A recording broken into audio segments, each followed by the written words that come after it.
Okay students, यहाँ पर brigade का मतलब है बटालियन। ओके, चार्ज का मतलब होता है मूव फॉरवर्ड होना। ठीक है, तो किसी भी बटालियन, वो लाइट ब्रिगेड क्यों बोला गया है? लाइट ब्रिगेड का मतलब वो पर्टिकुलर बटालियन जो घुड़सवार हैं, ठीक है, एंड वो तलवार यूज़ करते हैं, and they use mounted light means मशाल। ठीक है students, before I proceed ahead, let me just give you the brief introduction and the basic information about this poem कि ये particular poem किस circumstances के तहत लिखी गई है। Alfred Lord Tennyson had actually written this particular poem as a tribute to the British soldiers. Okay अब ये ट्रिब्यूट क्यों है स्टूडेंट्स? 1854 के दौरान एक क्रीमियन वॉर चल रही थी ब्रिटेन और रशिया के बीच में। उस पर्टिकुलर वॉर के दौरान क्या हुआ, एक बैटल ऑफ बैलक्लावा भी हुआ था। ठीक है, and that took place on 25 अक्टूबर 1854 और it was also fought in between Britain and Russia.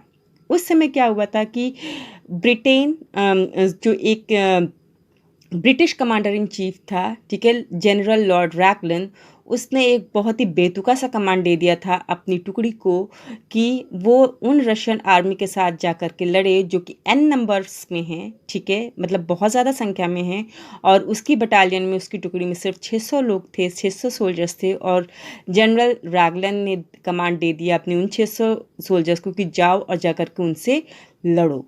ठीक है, एंड कोई कॉम्बिनेशन नहीं था, they all were on horses. ठीक है, और दे वर कैरिंग सेब्रीज मतलब तलवार, और जो है साथ में उनके साथ मशालें थीं, और दूसरे हाथ पे क्या था कि Russian army was blast with modern technologies. ठीक है, लाइक उनके पास तोपें थीं, गन्स थीं, राइफल्स थे, but British army they did not have such modern technologies. ठीक है, so there was no combination.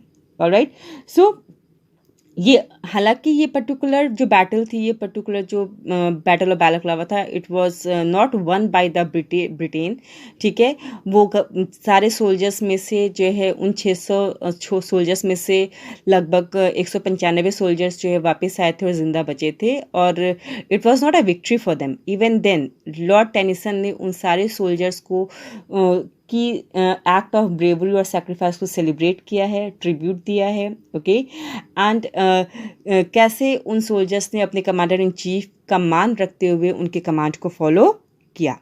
Okay, now let's continue the pome. Half a league, half a league, half a league onward, all in the valley of death rode the 600, forward the light brigade, charge for the guns, he said, into the valley of death. यहाँ पर देखिए आप third last line में he said लिखा है। It is not mentioned anywhere in the pome that what was the name of that commander in chief. Okay, उस commander in chief का नाम था जनरल लॉर्ड रैगलन, RAGLAN। ठीक है, तो लॉर्ड रैगलन ने अपनी उस बटालियन को जो है कमांड दिया कि हर मील बढ़ते रहो। लीग मतलब होता है पुराने ज़माने में it was a kind of measurement. ठीक है, आज उसे हम माइल कहते हैं। ठीक है, तो वो पर्टिकुलर रैगलन ने जो है अपनी बटालियन को कमांड दिया कि हर मील आधा आधा मील तुम लोग बढ़ते चलो। कहाँ वो उन लोग का बढ़ना कहाँ हो रहा था? It was all in the valley of death. सारे सोल्जर्स जानते थे कि वो लोग किसकी तरफ बढ़ रहे हैं? वैली ऑफ डेथ की तरफ बढ़ रहे हैं, मौत की घाटी की तरफ बढ़ रहे हैं, और सारे के सारे 600 सोल्जर्स बढ़ते गए। Charge for the guns, charge for the guns लिखा है कि उन्हें किसके लिए बढ़ना है? उनके पास तलवार है, लेकिन किसके लिए लड़ना है, किसके साथ लड़ना है, किसके लिए उन्हें आगे बढ़ना है? गनर्स के लिए आगे बढ़ना है, गनर्स के टुकड़े टुकड़े करने हैं। Into the valley of death road the 600, और वो सब जो है जानते हुए भी कि ये कोई कॉम्बिनेशन नहीं है, हमारे पास गन्स नहीं है, हमारे पास तलवार हैं उनके, और रशियन आर्मी के पास तलवार, उनके पास जो है मॉडर्न टेक्नोलॉजी है। इवन देन वो लोग मौत की घाटी में उतरते चले गए। Forward the light brigade, was there a man dismayed? Not though, the soldier knew someone had blundered, there is not to make reply, there is not to reason why, but to do and die. Into the valley of death rode the 600. Students, बहुत important paragraph है। Dismayed का मतलब होता है हतोत्साहित हो जाना। यहाँ पर जो है जब वो पूरी की पूरी बटालियन, पूरी की पूरी टुकड़ी जब आगे बढ़ रही थी, तो क्या उसमें कोई ऐसा बंदा था जो हतोत्साहित था, डिसमेट था? नो, एक भी बंदा वहाँ पर जो है हतोत्साहित नहीं था। नॉट दो, हालांकि सोल्जर को ये पता था, they knew it, someone had blundered. यहाँ पर समवन कौन है? उनका खुद का जनरल लॉर्ड रैगलन। उसी ने एक बहुत बड़ी ब्लंडर की थी। ब्लंडर मतलब होता है बहुत बड़ी गलती कर देना, ठीक है। और वो ब्लंडर क्या था? The command was it self a blunder, कि कोई कॉम्बिनेशन नहीं था। टुकड़ी उसके पास जो है मॉडर्न टेक्नोलॉजी की कोई टुकड़ी नहीं थी। इवन देन उसने जो अपने सोल्जर्स को जो है उन रशियन फुल्ली मॉडर्न टेक्नोलॉजी से लास्ट सोल्जर्स के साथ लड़ने के लिए भेज दिया। But there's not to make reply, there's not to reason why, there's but to do and die into the value of that root the 600। पूरी की पूरी पोयम जो है वो ये जो 5 लाइन है स्टूडेंट्स, ये बताती है कि वो सोल्जर्स कितने ओबेडिएंट थे, ठीक है, कि उसमें से किसी ने भी कोई रिप्लाई ना मांगा ना किया, ठीक है। There is not a reason why.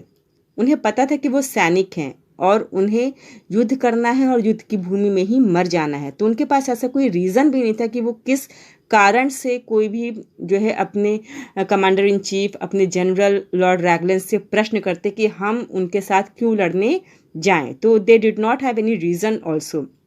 उन्हें क्या पता था कि उन्हें सिर्फ और सिर्फ युद्ध की भूमि में डू एंड डाई, लड़ना है और मर जाना है।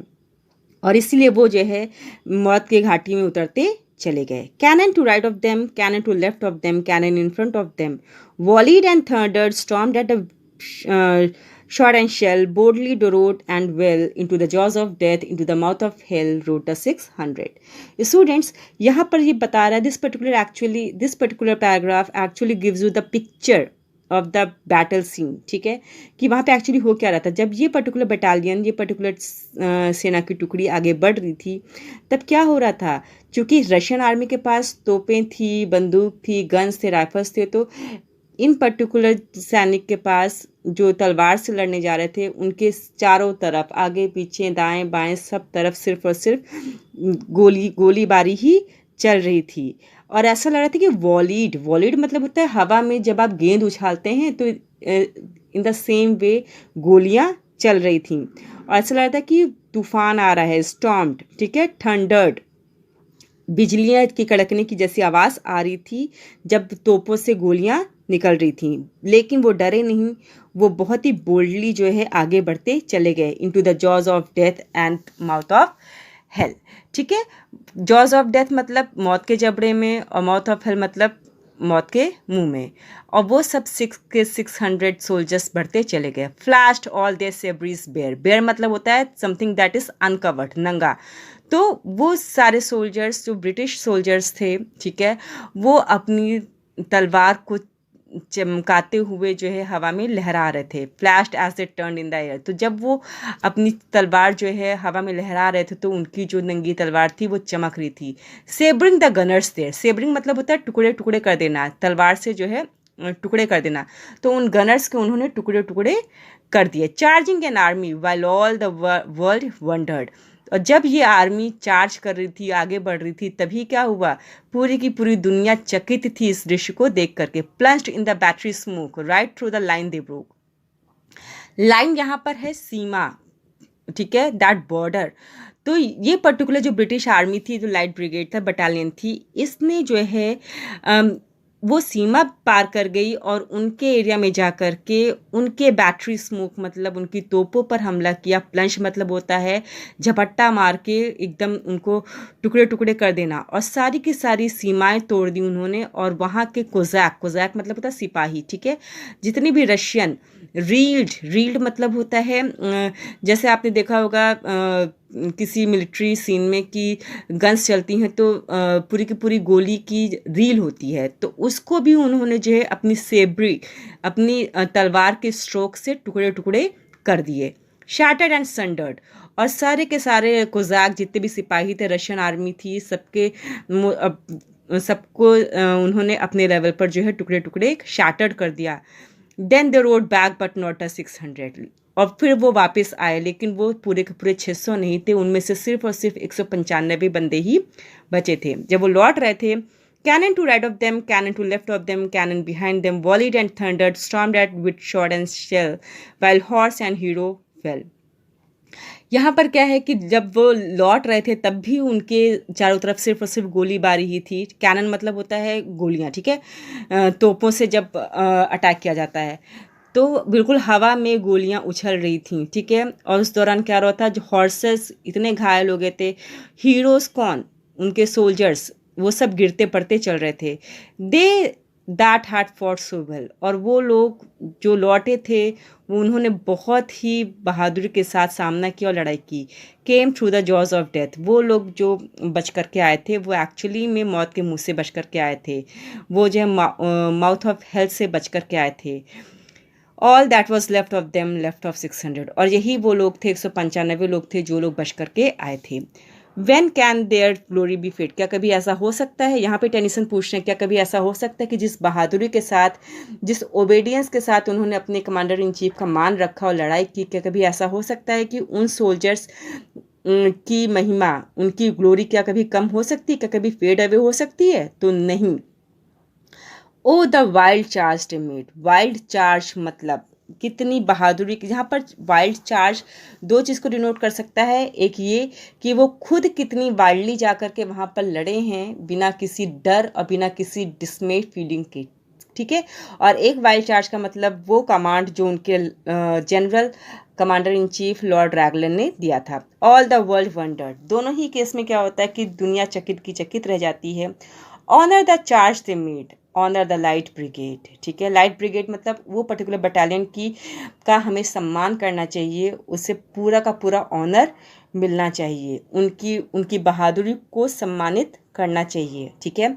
नोबल 600, वो हमारे सम्मानित 600 सोल्जर्स थे जिन्होंने अपने देश के लिए एक जो बहुत ही बेतुका सा कमांड था उसको भी फॉलो किया और अपनी जान की परवाह किए बिना अपने कमांडर इन चीफ की को डिसओबे नहीं किया, ओके। और उनको जो है उनके कमांड को फॉलो किया और वो लड़ते चले गए। उन्हें सब पता था कि हाँ, ये पर्टिकुलर जो वॉर है, बैटल ऑफ बैलाक्लावा, इसमें उनकी जीत निश्चित नहीं है। इवन देन वो लड़े और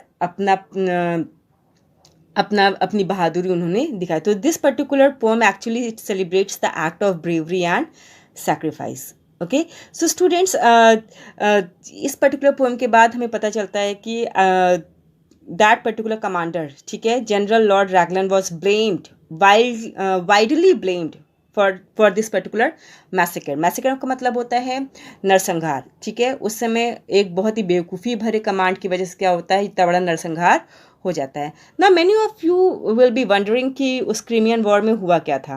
एक्चुअली 1856 में क्या हुआ था कि एक ट्रीटी साइन की गई थी and that was the treaty of Paris, जिसके तहत क्या हुआ था कि ये जो पर्टिकुलर क्रीमियन वॉर थी जो ब्रिटेन और रशिया के बीच में जारी थी, इसको जो है एक संधि के तहत ख़त्म किया गया and treaty of Paris was signed, okay. Students, I hope